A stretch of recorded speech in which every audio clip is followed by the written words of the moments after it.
Hello everybody, I hope you're having a great day today.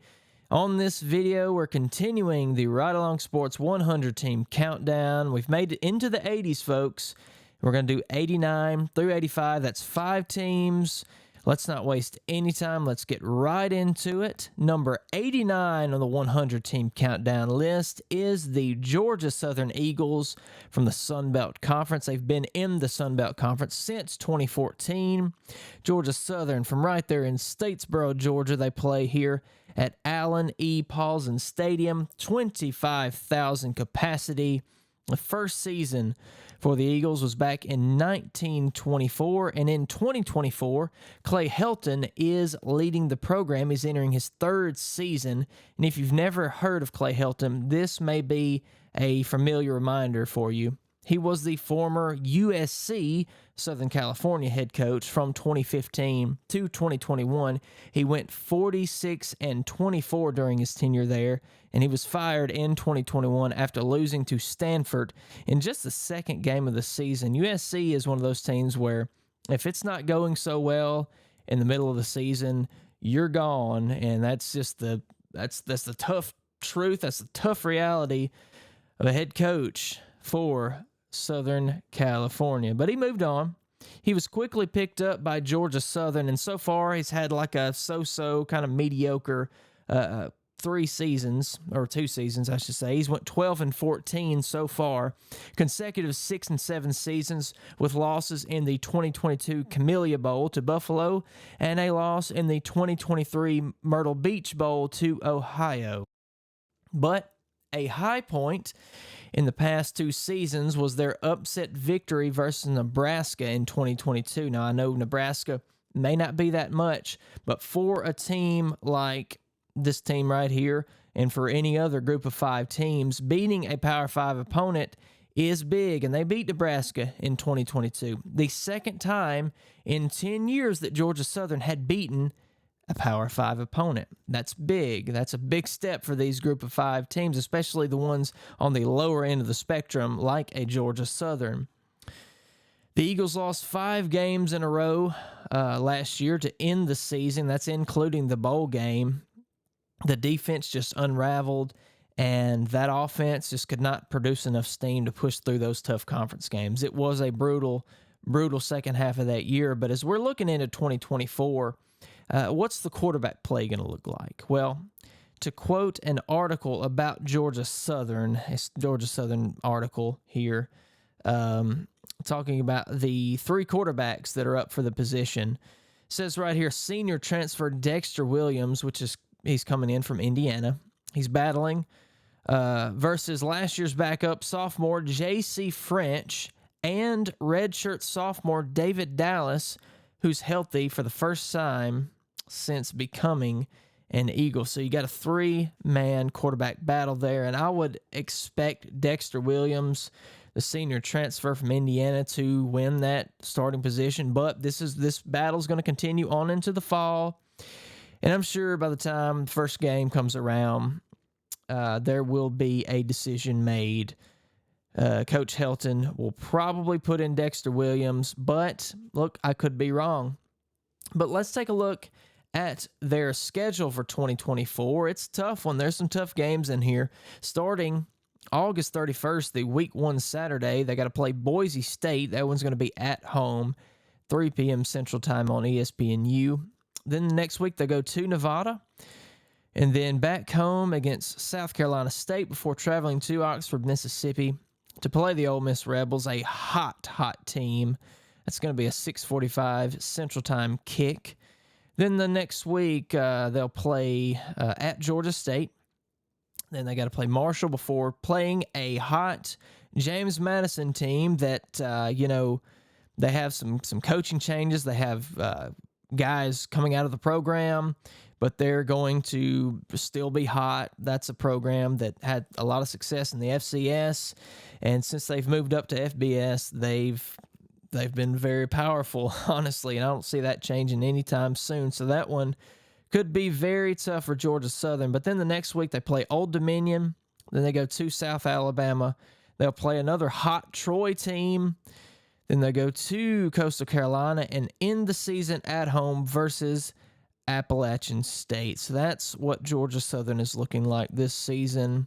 Will they have success? What's the goal if you're a Georgia Southern Eagles fan? What is your goal? Is it to win 6 games, go to a bowl game? That can happen, but a lot of work's going to be done.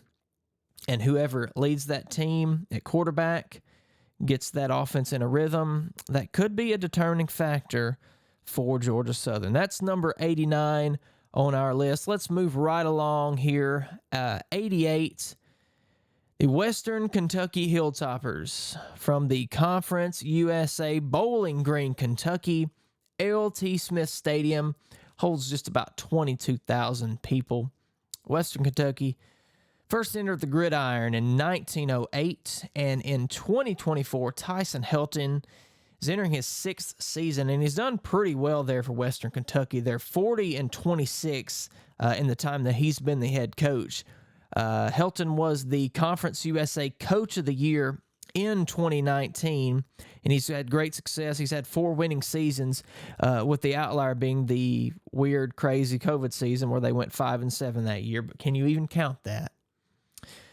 So he's 4-1 in bowl games, with a win in the First Responders Bowl in 2019, a win in the Boca Raton Bowl in 2021, a win in the New Orleans Bowl in 2022, and finally, a win in the famous Toastery Bowl in 2023, where they defeated Old Dominion 38-35. So in 2021, the Hilltoppers, they finished first in the Conference USA East Division, and they lost a close one in the Conference USA Championship game, just a 49-41 game to UT San Antonio.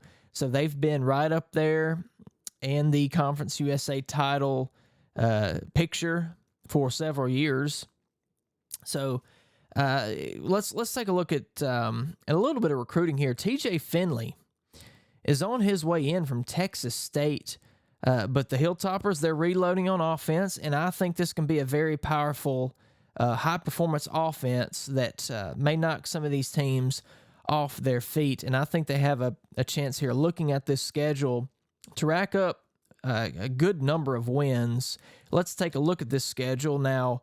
As you can see right here, it's not good to play Alabama, but they have to go to Alabama the first game of the season, the Week 1 Saturday, to play Kalen DeBoer, fresh off of a title game there at Washington, a title loss, but they did make it to the national championship game nonetheless. But his Alabama team is going to look to make a statement early, and I would not want to be the statement team. But anyway, nevertheless, they get past that. They got to play Eastern Kentucky. Then they go to Middle Tennessee State, then come home to play Toledo before traveling to Boston to play Boston College, and then back home for UTEP, and then Sam Houston State, then Kennesaw State before traveling to New Mexico State University, and then they'll come back home to play Louisiana Tech. A lot of, if you notice here, it's kind of funny.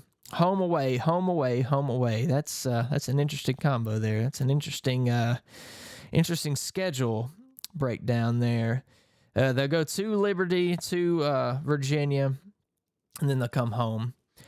Jacksonville State, a good Jacksonville State team coming to town to end the season. That's number 88. And as we continue on here, let's get right into number 87. Number 87.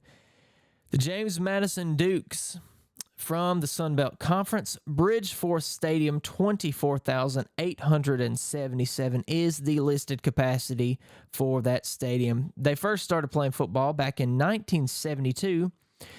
And right here in 2024, Bob Chaney entering his first season. Kirk Cignetti handed over the reins to the program after a very impressive 5-year career with James Madison. He went on to accept the head coaching job at Indiana. Cignetti has been an incredible program. He's been an incredible coach that's had a lot of success there. That's all he does is win. That's all he knows. But James Madison, they entered FBS back in 2022. alongside Jacksonville State. But the Dukes came out of the gate at full force. They finished first in the Sun Belt East Division in back-to-back seasons, but they were unable to compete for the Sun Belt Championship because of this 2-year transitional period that these teams usually have to go to when they make the move from FCS up to FBS. It's just, I don't know why that is, but it's just how it is, how it's always been. So after the 2023 season, however, an exception was made. Due to the lack of bowl-eligible teams, James Madison was allowed a bowl bid, and they played in the Armed Forces Bowl, and they defeated Air Force 31-21. So they are really hot. Game day, if you remember last season, game day was at James Madison. Earlier in the year, I believe it was. I can't remember the exact week, but great things are happening at James Madison. And I did read here recently that season tickets, here it is early June, season tickets have already been sold out for next season. So the fans are excited, and they should be.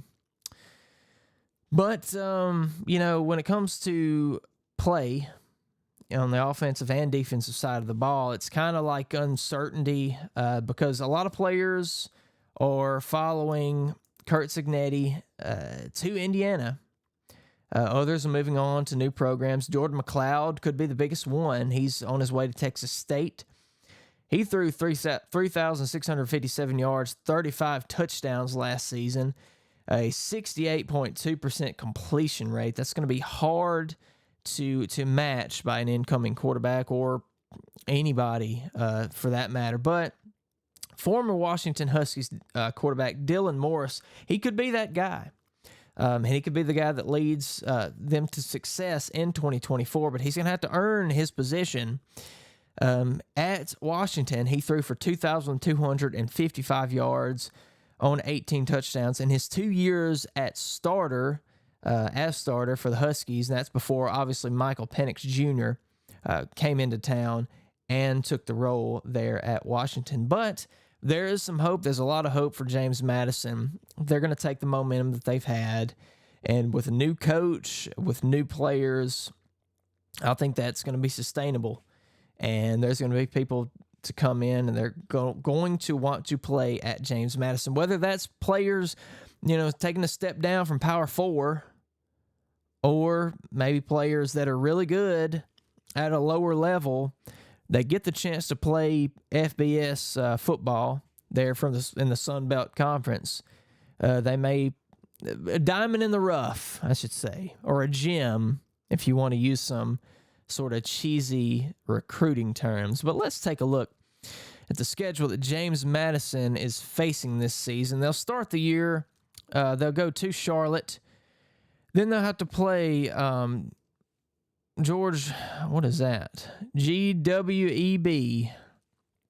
And then they'll go to North Carolina. Then they'll play Ball State. Then they'll go to Louisiana Monroe, back home to play Coastal Carolina. And then they'll go to Georgia Southern. And then 2 consecutive home games. Southern Miss is coming to town.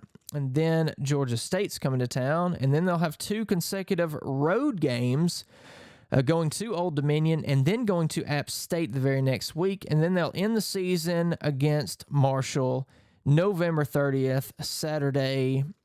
And I think they have a chance of winning. Obviously, I know they'll be bowl eligible. They'll go to another bowl game. They have a chance to win 7 or 8 games. And 6, I would say, is their floor for this season. That's number 87, James Madison. Let's talk about number 86, the UTSA Roadrunners from the American Athletic Conference. They left Conference USA back in 2022. UT San Antonio from right there in San Antonio, Texas. They play at the old Alamo Dome, where they have it set up for 36,582, but 64,000 can fit in the stadium. So if they need to upgrade and they usually do for certain events that come into town, they will up the capacity for 64,000. UTSA is a really new football program. They first started in 2011, and Jeff Traylor in 2024 is entering his 5th season. He's went 39-14 so far, and under Jeff Traylor, they've won 2 Conference USA titles in back-to-back seasons, 2021 and 2022, and 4 consecutive bowl appearances. But it wasn't until 2023 that the Roadrunners put themselves in the win column for a bowl game. They defeated Marshall 35-17 in the Frisco Bowl to win the program's first ever bowl game. So they had went to 5, because they had went to one back in 2016, but it wasn't until more recent times where they went to the 4 consecutive ones. And then they finally won. But hey, for a program that has been around less than 15 years, what they're doing is impressive, in my opinion. So, here recently, Athlon Sports had placed 15 UTSA players on their preseason all-conference team. That's including kicker Chase Allen, running back Kavorian Barnes, D lineman Joe Evans, and linebacker Jamal Ligon, and that's just to name a few. Quarterback Frank Harris unfortunately, he's done playing football, and he left a big positive mark on the program. He's going to be remembered for years and years to come. He managed to play for 7 seasons. Can you believe that? 7 seasons, starting in 2017. He redshirted that year. Then in 2018, he missed the season due to bad knee injury, and then he unfortunately had injury trouble again in 2019. He had just barely played any in that season. Just got maybe 4 games into the season. He had a bad separated shoulder that took him out for the rest of that season. But in 2020, he showed out, throwing 159 of 250. 1,630 yards and 12 touchdowns and 528 yards rushing with 9 TDs on the ground. And that's coming after these consecutive seasons of injuries and battling with those things. His career stats there at UTSA, his completion, 1,034, that's 1,034 of 1,546, 66.9% completion percentage. He threw for 11,858 yards and 92 touchdowns on 31 interceptions. But he also had 2,143 yards rushing with 28 touchdowns on the ground. So here's my question to you, maybe you UTSA fans out there. How will Coach Traylor match this success going forward? Is this sustainable? Is there a next step? Can they get back into the Conference USA picture? Can they win the Conference USA title? Well, let's take a look at their schedule and what they have going against them this season. They'll start the year at home, 2:30 Central Time, Kennesaw State.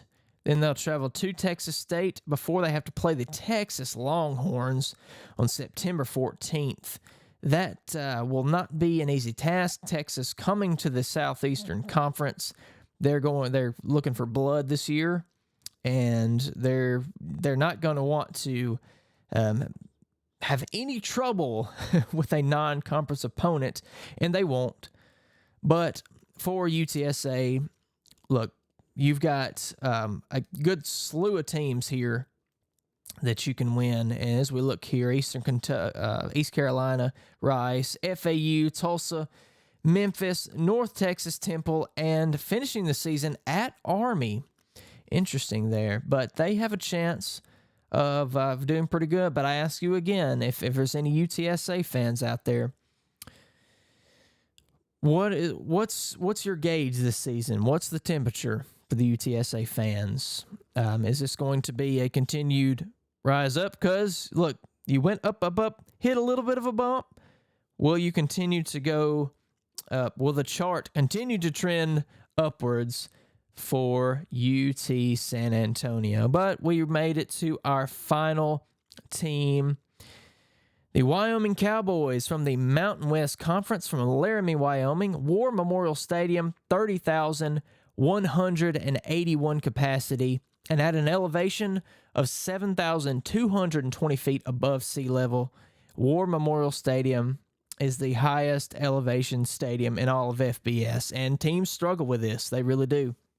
Teams It's hard to prepare to play at Wyoming because most of the teams that have to make the trek there are not used to that. Down here in the southeast, down here in the plains, we're 300, 400, 500, 600 feet above sea level. And then when you have to go much less 1,000 or 2,000 feet above sea level, but 7,220, your body is not acclimated to that. And it's tough. It really is.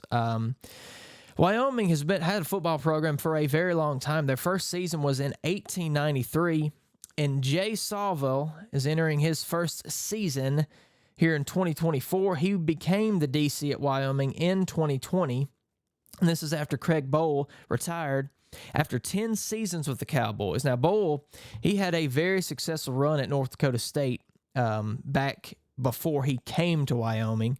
He won 3 FCS titles before moving on to Wyoming. He's really made a difference. He's figured out how to win at that level of football. That is for sure. Now, he didn't have as much success at Wyoming, but he still did very well. He did have a couple seasons there where they were kind of subpar, but for the most part, they were average, slightly above average for the majority of the time that he was the coach there. But Jay Sawville, he's got his work cut out for him. Last season, Wyoming went 9-4 with a victory in the Barstool Sports Arizona Bowl.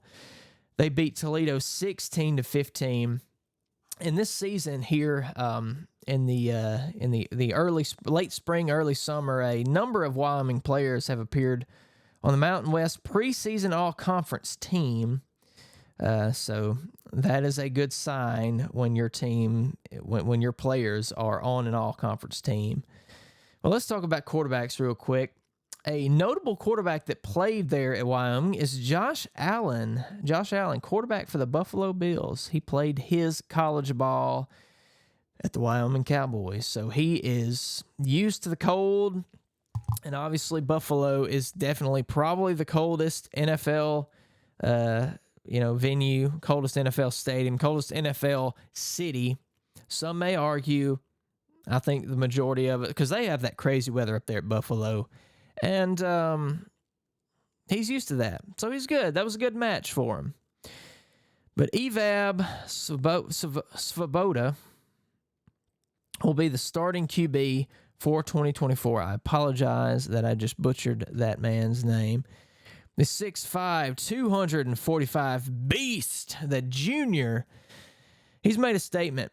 And he's looking to move this offense forward. And I was reading some things about what some teammates have said, and basically what it sounds like is he has a commanding presence, and it's not just because of his commanding massive size. He's 6'5", 245. The dude's a beast, but it's the speed he has, it's the effort that he puts out on that big frame. He's able to be elusive, and he does things that you believe somebody with that size would be kind of sluggish, maybe a little klutzy, clumsy. No, not this guy.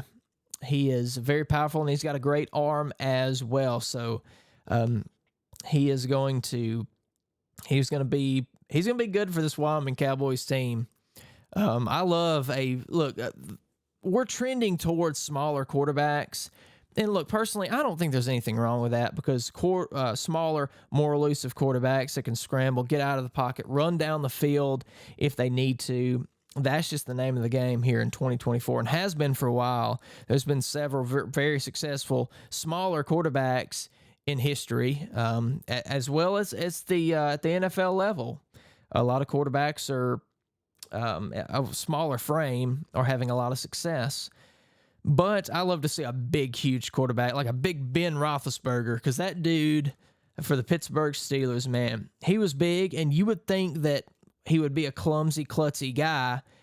It was hard to bring him down, and this is exactly what I feel like about this guy right here. But let's just look at the schedule for Wyoming, and we'll wrap it up here for Ride Along Sports. So they're going to start the season at Arizona State Right there, the week 1 Saturday, August 31st. That's going to be a late kick, 9:30 Central Time. Of course, it'll be 7:30 there.